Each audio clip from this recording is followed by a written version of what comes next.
Hello दोस्तों, नमस्कार। तो कैसे हैं आप सभी। मैं उपेंद्र प्रताप स्वागत करता हूं आप सभी का आपका अपना YouTube channel result zone academy में। तो दोस्तों, जैसा कि आप यहां पे देख पा रहे होंगे, आज मैथ के अंतर्गत मैं आपको परसेंटेज क्लास के बारे में बताने वाला हूं, जिसका ये पार्ट 1 रहेगा। अन्य वीडियो के माध्यम से पार्ट 2, पार्ट 3, पार्ट 4 से काफी परसेंटेज के आपको क्वेश्चन मिलेंगे और 0 टू 0 लेवल तक चलेंगे। पहले मैं आपको बेसिक्स चीजों के बारे में बताऊंगा परसेंटेज के विषय में। इसके बाद फिर मैं उसको मॉडरेट लेवल पे आऊंगा। उसके बाद फिर मैं आपको हाई लेवल तक लेके जाऊंगा परसेंटेज के विषय में। तो दोस्तों, देखते हैं आगे। प्रतिशत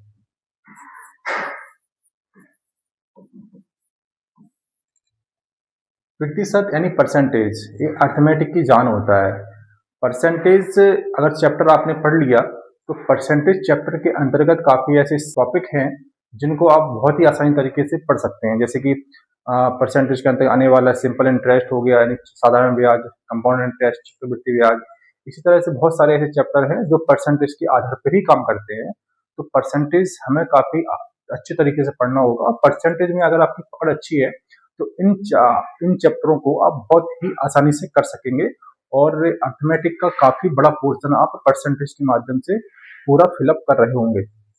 दोस्तों, परसेंटेज के विषय में मैं छोटी छोटी जानकारी आपको दे देता हूँ कि परसेंटेज में भिन्न को प्रतिशत में कैसे निकाला जाता है और कोई भी संख्या को परसेंट में कैसे निकाला जाता है। जैसे कि कोई बच्चा है, वो कक्षा 10 में पढ़ रहा है और कक्षा 10 में जैसे कि कक्षा 10th में पढ़ रहा है और उसमें 6 सब्जेक्ट होते हैं। उन 6 सब्जेक्टों का जो पूर्णांक है वो 600 है और 600 में से अगर उसके 450 नंबर आते हैं तो इन चीज़ों को हम परसेंटेज में कैसे निकाल सकते हैं, कैसे बता सकते हैं कि परसेंट उस बच्चे का कितना परसेंटेज मार्क्स आया है। तो इन सब छोटी छोटी चीज़ों को मैं आपको पार्ट 1 के अंतर्गत बताऊंगा। इसके बाद अन्य वीडियो के माध्यम से मैं 0 टू 0 लेवल तक आपको लेके जाऊंगा। ठीक है ना साथियों।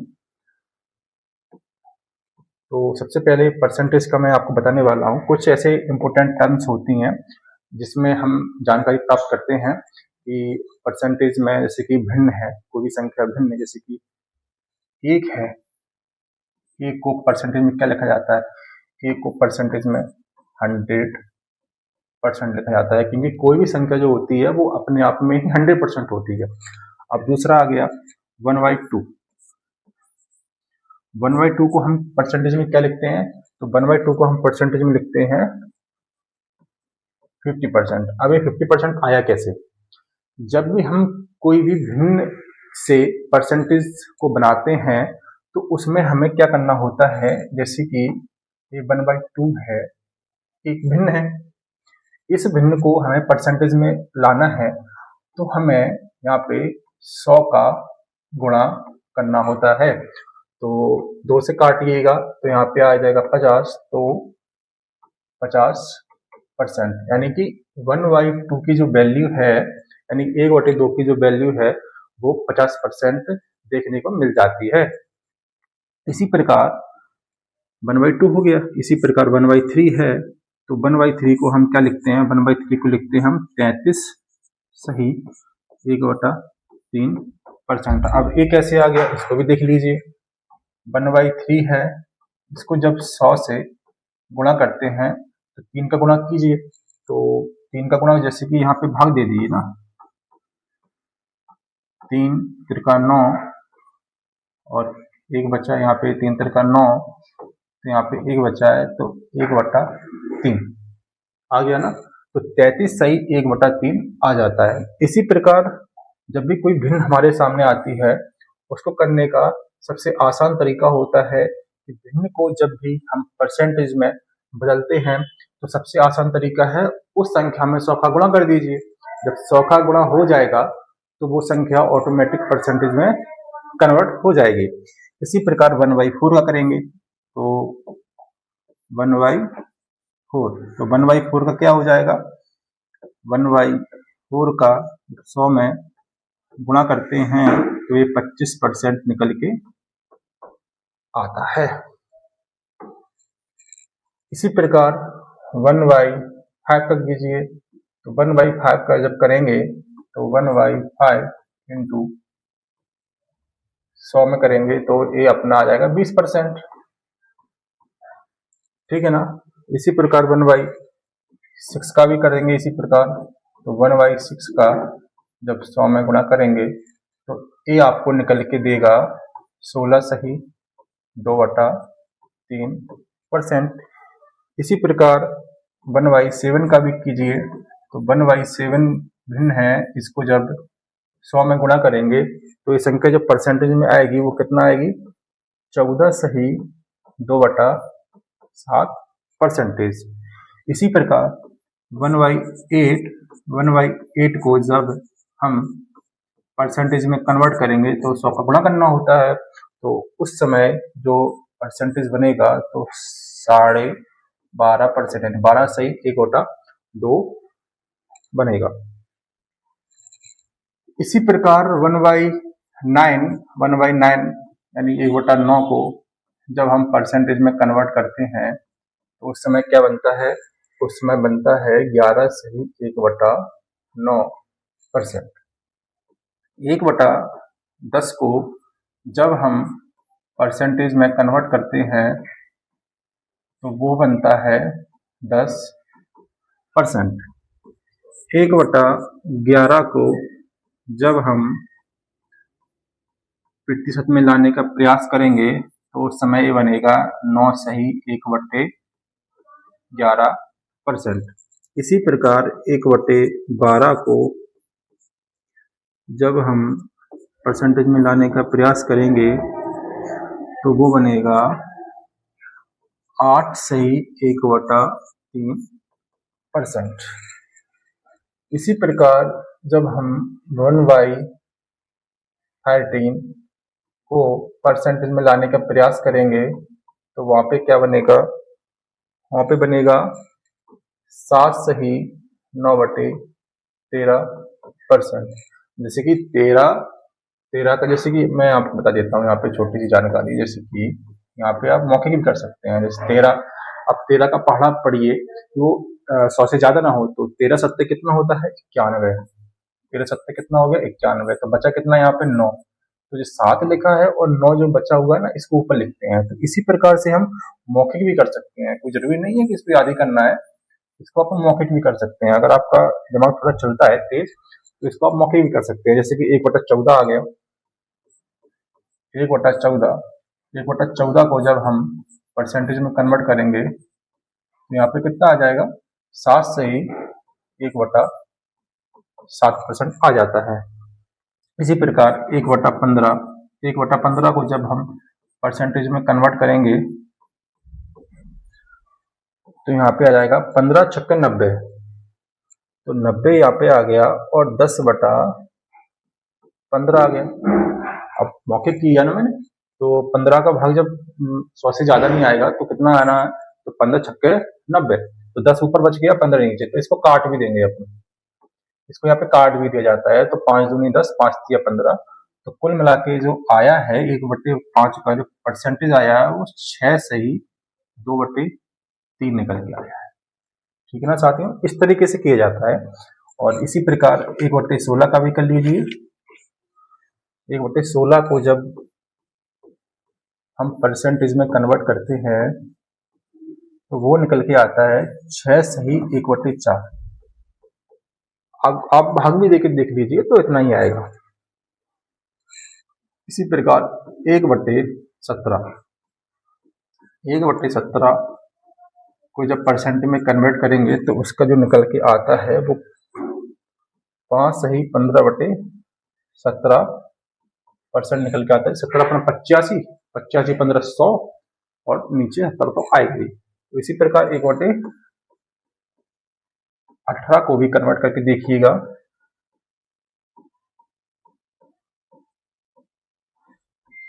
18 पंच 90 है और यहाँ पे आ गया 10, यहाँ पे आ जाएगा 18, इसको भी काट लीजिए।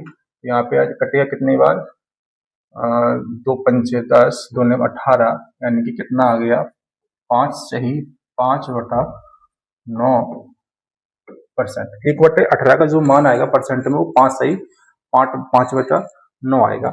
इसी प्रकार 1/19 को जब 1/19 को हम परसेंटेज में कन्वर्ट करेंगे तो ये कितना आएगा, ये आएगा 5 सही 5/19, क्योंकि 19 पंचे 95 होता है, 95 प्लस 5 100। तो इसी प्रकार 19 पर 95, 95 प्लस 5 100 और लास्ट में तो 19 लिखेंगे। तो इसी प्रकार 1/20 को जब परसेंट में कन्वर्ट किया जाता है तो 20 पंचे 100 यानी कि 5% निकल के आता है। हमें ज्यादा नहीं, सिर्फ 20 तक याद रखना है। और कुछ ऐसे महत्वपूर्ण भी है जो काफी एग्जाम में काफी काम करते हैं और काफी क्वेश्चंस में आते भी हैं, जिनको हमें मौखिक याद ही रखना होता है। जैसे कि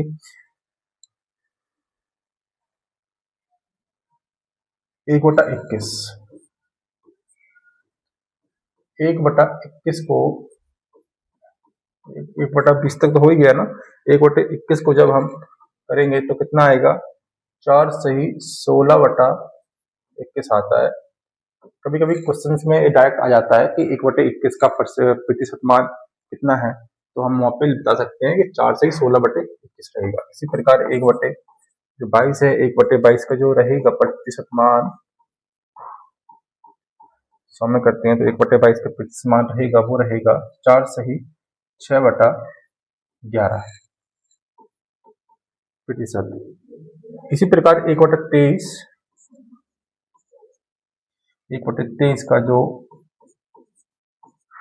प्रतिशत मान रहेगा वो रहेगा 4 सही 8/23 और 1/24 का जो प्रतिशत मान रहेगा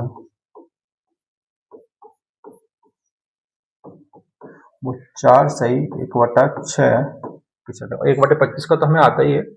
1/25 का जो प्रतिशत मान रहेगा वो रहेगा 4%। 1/25 का जो प्रतिशत मान रहेगा वो 4% रहता है। इसी प्रकार 1/26 का कर लीजिए, 1/27 का भी कर लीजिए और 1/28 का, 1/29 का और 1/30 का। 1/26 का जो मान रहेगा प्रतिशत में, 1/27 का जो मान रहेगा, 1/26 का जो मान रहेगा प्रतिशत में वो रहेगा 3 सही 11/13 प्रतिशत और 1/27 का जो मान रहेगा वो रहेगा 3 सही 19/27 प्रतिशत। इन चीजों को याद कर लेना आप, क्योंकि ये पेपर में काफी ज्यादा पूछे जाते हैं और किसी न किसी क्वेश्चन में डायरेक्ट आ ही जाते हैं, तो इनको याद करना काफी जरूरी है। ऐसे वहां पे सोचने को बैठेंगे आप कि कितना आ रहा है, तो काफी टाइम कंज्यूम होगा और इनको डायरेक्ट याद कर लीजिए तो 1 सेकंड में आप उसका आंसर भी बता देंगे। वहां पे आपको 3 से 4 सेकंड लग जाएंगे सोचने में, समझने में, तो यहाँ पे डायरेक्ट आ जाएगा आंसर। तो 1/28 का जो मान रहेगा वो रहेगा 3 सही 4/7 प्रतिशत। 1/29 का जो मान रहेगा वो रहेगा 3 सही 13/29 और 1/30 का जो मान रहेगा वो रहेगा 3 सही 1/3 प्रतिशत। इसके अलावा कुछ छोटे मोटी और रह जाती हैं, जैसे कि 1/40 हो गया। 1/40 का जो मान रहेगा प्रतिशत में वो 2 सही 1/2 रहता है, ठीक है ना। 1/50 का जो मान रहेगा प्रतिशत में निकालने के लिए वो 2% रहता है और 1/100 का तो मालूम ही होगा आपको कितना रहेगा, 100 का गुणा 100 में होगा तो 1% करके आता है। इसी प्रकार कुछ ऐसी महत्वपूर्ण भिन्न है जिन भिन्नों का परसेंटेज हमें पता होना चाहिए, क्योंकि ज्यादातर एग्जाम में इन्हीं भिन्नों के क्वेश्चंस बनते हैं और इन्हीं क्वेश्चंस के माध्यम से काफी, जैसे कि यहाँ पे 14 सही 2/7% है, 1/7 का हो गया। अब क्वेश्चन में पूछ लिया कि 28 4/7 परसेंटेज जो है सॉरी वो किस भिन्न का है, तो यहाँ पे आप क्या बताएंगे?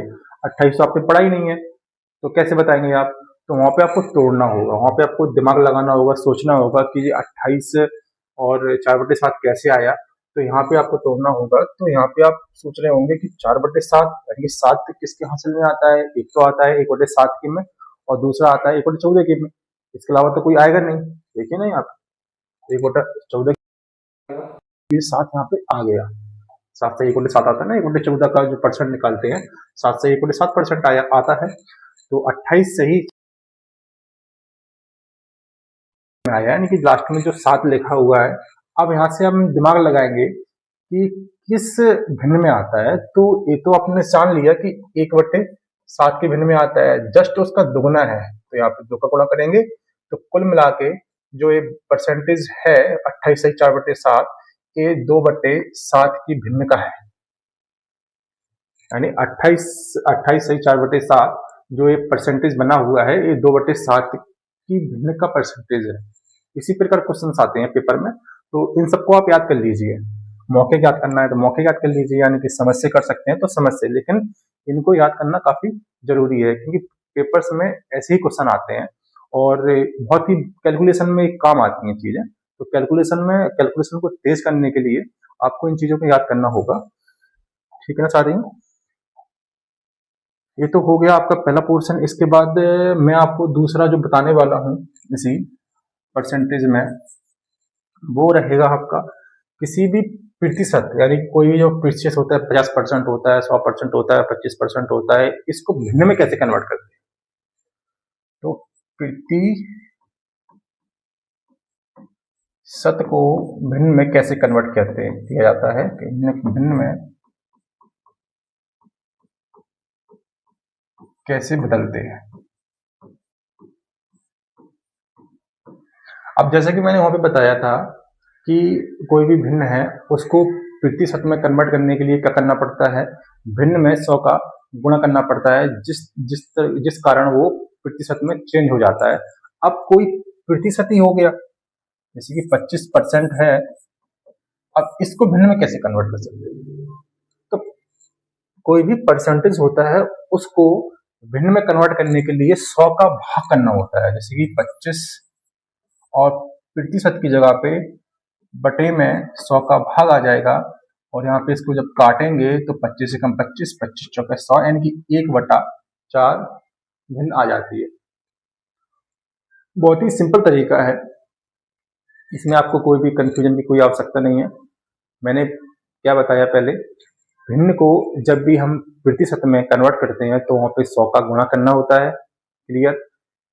जब प्रतिशत को भिन्न में कन्वर्ट करते हैं तो वहां पे 100 का भाग करना पड़ता है। मात्र इन 2 चीजों को याद रख लीजिए, आपका ये टॉपिक बहुत ही आसानी से क्लियर हो जाएगा।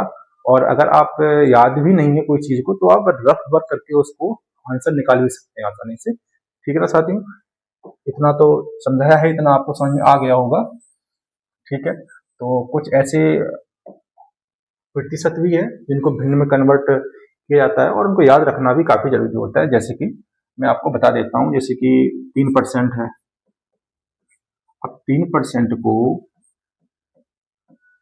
जब भिन्न में कन्वर्ट करेंगे तो ये अपना 100 का भाग दे देंगे तो 3/100 आ जाएगा, यानी कि भिन्न में कन्वर्ट हो गया। इसी प्रकार जब 6% है तो 6% को जब हम परसेंटेज का भाग देंगे तो यहाँ पे कटेगा, तो 2 तिया 6 और 2 से कटा 50, यानी कि 3/50 ये भी आंसर आ गया। इसी प्रकार 8% है, 8/100 और 4 दूनी 8 और 4 से कट गया 25, यानी कि 2/25 ये आंसर आ गया। इसी प्रकार 10% है, 10 भाग देंगे तो यहाँ पे 1 0 से 1 0 कट गया, यहाँ पे 1/10 आ गया। इसी प्रकार 20% है, तो 20% 20/100, तो 20×5 यहाँ पे आ गया 1/5%। इसी प्रकार यहाँ पे 40%, 40/100, 1 0 से 1 0 कट गया, और 2 दूनी 4 और 2 पंचे 10, 2/5 आपका आ गया। यहाँ पे परसेंटेज नहीं है, ठीक है ना। यहाँ एक 75% इसको निकालेंगे, 75/100 तो 25 दिया 75, 25 चौका 100 यानी कि 3/4 भिन्न आ जाता है। इसी प्रकार ये छोटी दो चीजों के बारे में मैंने आपको बताया है। एक तो भिन्न को प्रतिशत में कन्वर्ट करने का तरीका है, तो उसमें 100 का गुणा कर दिया जाता है, और जब हम परसेंटेज को भिन्न में कन्वर्ट करते हैं तो उसमें 100 का भाग कर दिया जाता है। ये छोटी चीज है, इनको आपको याद रखना होगा जरूरी, ठीक है ना। इसके साथ में कुछ ऐसी परसेंटेज भी हैं, कुछ ऐसी मिक्स परसेंटेज भी हैं जिनको भी आपको याद रखना काफी जरूरी हो जाता है। जैसे कि 11/1/9%, ये किस भिन्न के बराबर है? तो 11/1/9% किस भिन्न के बराबर है, ऐसे मैंने आपको पहले बताया था। तो 11/1/9 है वो 1/9 के बराबर है, इसको मैंने बताया था पिछली बार में। अब यहाँ पे गौर कीजिएगा, मैंने आपको दे दिया 44/4/9 जो परसेंटेज है वो किसके बराबर है। 11/1/9 जो हो गया वो 1/9 के बराबर है। तो मैंने यहाँ पे बताया है कि 44/4/9 ये किसके बराबर है। तो यहाँ पे गौर कीजिएगा कि ये जो 11/1/9 है ना, इसका ये 4 गुना है, इसका ये 4 गुना है। तो यहाँ पे 1/9 तो हो गया 11/1/9 के बराबर, इसका एक 4 गुना है, यानी कि 4 का और दे दो, इंटू कर दो, तो यहाँ पे 4/9 आंसर 4/9 के बराबर है 44/4/9। और दूसरा सिंपल तरीका ये है कि कितना भी यहाँ पे आ जाए, जैसे कि यहाँ पे आ जाए 88/8/9, यहाँ पे आ जाए 33/3/9, 55/5/9 और 66/6/9, 70/7/9, तो हो गया 99/9/9। तो यहाँ पे जितना भी आ जाए परसेंटेज, तो इसको हम एक दूसरे तरीके से याद कर सकते हैं, कोई ज्यादा दिमाग लगाने की आवश्यकता भी नहीं होगी,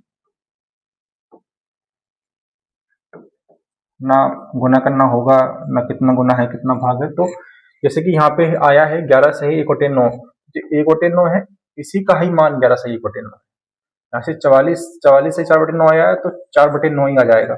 यहाँ पे 88/8/9 है तो यहाँ पे 8/9 ही आ जाएगा। यहाँ पे 33/3/9 है तो यहाँ पे 3/9 आ जाएगा, जिसको हम लिखेंगे 3/9 है। अभी कट रहा है आपस में तो 1/3 हो जाएगा। यहाँ 5/9 आ जाएगा, यहाँ पे 6/9 आ जाएगा, जो कट रहा है 3 दूनी 6, 3 तिरका 9 यानी कि 2/3 आ जाएगा। यहाँ पे 7/9 आ जाएगा, यहाँ पे 9/9 कट रहा है यानी कि 1 आ जाएगा भिन्न में। तो कहने का मतलब ये है कि जब मैंने आपको भिन्न के बारे में बताया था तो सिर्फ इतना ही भिन्न नहीं है, इसको हम गुना करके और भी बढ़ा सकते हैं। इसको गुना करेंगे तो और भी बढ़ जाएगा। जिस प्रकार जैसे कि मैंने एक बताया आपको 11/1/9, इसके अंतर्गत कितने क्वेश्चन बन गए, 1 2 3 4 5 6 7 8 9 बन गए। तो इसी प्रकार जितने भी मैंने आपको 1 से लेकर 30 तक बताया था, 1/2 1/3 यहाँ से लेकर पूरा 1 से 1/30 तक लेके गया था, तो उन सब चीजों के भी क्वेश्चन बनेंगे। जैसे कि 1/30 हो गया, इनको 2/30 भी कर सकते हैं, 3/30 भी कर सकते हैं, 4/30 भी कर सकते हैं, 7/15 भी कर सकते हैं, कुछ भी कर सकते हैं। तो वहां पर घबराना नहीं है, सिर्फ सोचना है कि ये क्वेश्चन कैसे बनेगा और इसका जो डिनोमिनेटर है वो किससे बिलोंग कर रहा है, जो जिससे जिस भी संख्या से वो बिलोंग करेगा उस संख्या को आपको ध्यान में रख के उस चीज को आगे बढ़ाते हुए चलना है। ठीक है ना साथियों, तो इन चीजों के मैंने बारे में बताया। तो दोस्तों अगले पार्ट में मैं आपको इस चीज से आगे लेके जाऊंगा, पार्ट 2 में। और ऐसी वीडियो आपको अच्छी लगती है तो हमारे चैनल को सब्सक्राइब कीजिए, लाइक कीजिए, कमेंट कीजिए।